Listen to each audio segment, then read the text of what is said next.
marzo de 2007 y Coldplay estaba terminando la gira mundial de X and Y. En uno de sus días libres, Chris Martin decidió ir a visitar el museo de Frida Kahlo. La experiencia fue totalmente liberadora para él. La fuerza con la que la pintora se enfrentaba a la adversidad provocó una corazonada en el músico. Él cita: "Este álbum trata sobre liberarse del poder e influencias de otros, quebrar la norma". Bajo ese concepto y con la ayuda de nueva inspiración fomentada por lecturas de Victor Hugo y mucha historia, el grupo compuesto por Chris Martin, Will Champion, Guy Berryman y John Buckland creó canciones como Lost, Yes, Cemeteries of London y Lovers in Japan. En ese punto para la banda no existía algo más liberador que dar rienda suelta a otro tipo de sonidos. Sin dejar su esencia original, Coldplay no solo se aventuraba en ese sentido, sino que componía letras con temas más profundos como la vida y la muerte. No sonaba tan extremo, pero hacía una declaración de principios al igual que su portada: la libertad guiando al pueblo.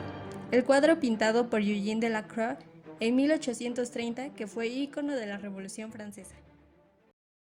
En la canción principal, Viva la vida, Chris Martin habla desde la perspectiva de Luis XVI, quien gobernaba Francia cuando comenzó la Revolución Francesa en 1789.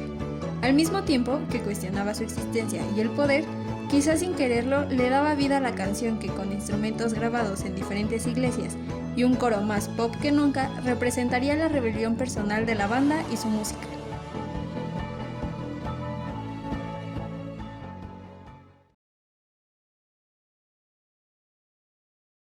Primero hablaremos sobre las líneas 1 y 2.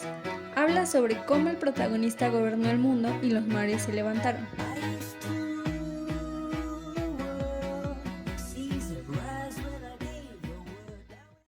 Tiene que ver con el hecho de que a fines del siglo XVIII, Francia tenía una gran armada y era la superpotencia más grande del mundo de aquella época. Sí, más que Inglaterra, que se hizo más poderosa después de la Revolución Francesa. Pasamos así a las líneas 3 y 4, sobre dormir solo y barrer las calles que solía recorrer.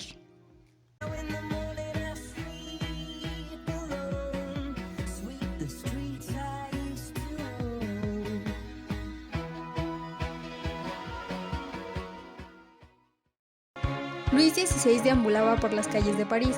Una vez que comenzó la revolución, fue encarcelado y obligado a hacer tareas domésticas y manuales, como barrer las calles.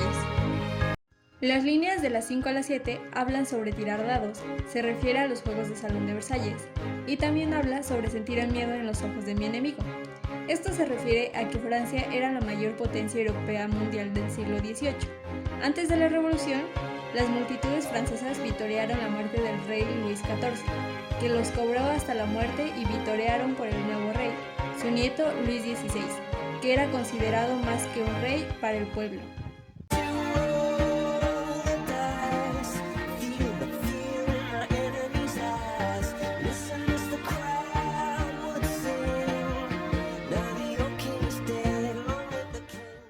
Sobre mantener presionada la tecla y luego los muros que se cierran sobre el protagonista es de lo que habla las líneas 8 a la 11. Esto se refiere al rey, el cual se apartó de todos los poderosos de aquella época para luego darse cuenta de que en realidad no pertenecía a esa élite, porque de repente fue encarcelado. Por lo tanto, su reino se construyó sobre pilares de arena. Se erosionaron rápidamente a medida que el sentimiento público cambió muy rápido después de que asumió el trono. Además, el reino y la clave se refieren a Versalles, costosa en ese momento y construida por su predecesor a pesar del impacto económico en la gran mayoría de la población.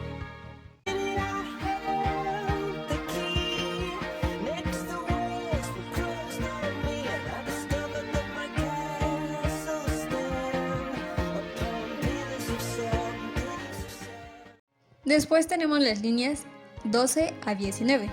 Este es el primer coro y se refieren al rey francés conducido a la guillotina.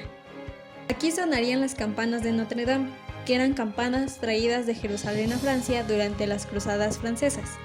Fue considerada la hija de la Iglesia Católica Romana, en gran parte porque los reyes franceses continuamente suministraban a la Iglesia Católica cruzadas por Roma, o mejor dicho, caballerías romanas, que a menudo cantaban durante su marcha hacia Tierra Santa.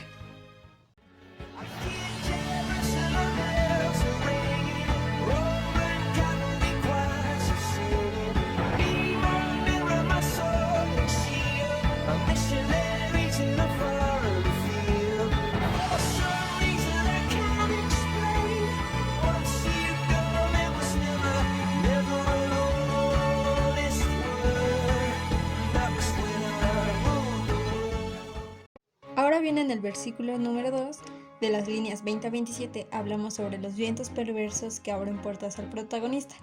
Aquí nos estamos refiriendo a los vientos de cambio que surgieron en la era de la Ilustración. La multitud rebelde irrumpió en Versalles y tomó prisionero al rey. Esto realmente nunca había pasado en ningún momento y en ninguna monarquía, así que sorprendió, horrorizó y asustó muchísimo al resto de los monarcas de Europa.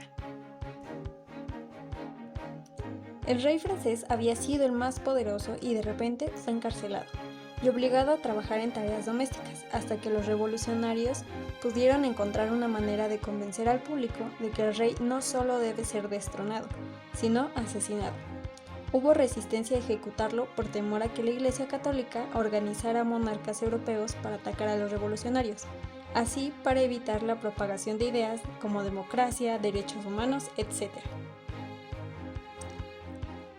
Entonces, el rey fue hecho un títere hasta que el nuevo gobierno revolucionario pudiera estar seguro de que había asegurado la lealtad de la marina, el ejército y el tesoro para defenderse de las amenazas nacionales y extranjeras.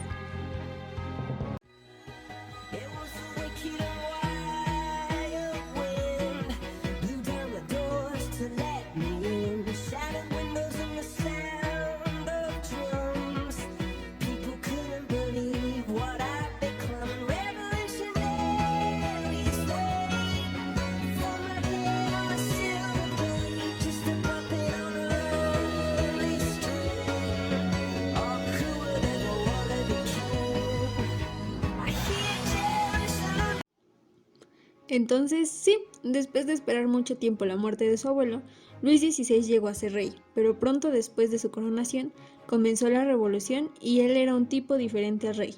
Era repudiado y no el monarca con poder absoluto que él esperaba ser. Gracias por ver el video y si te gustó, púchale allá abajo donde dice suscribir, deja tu comentario y dale manita arriba.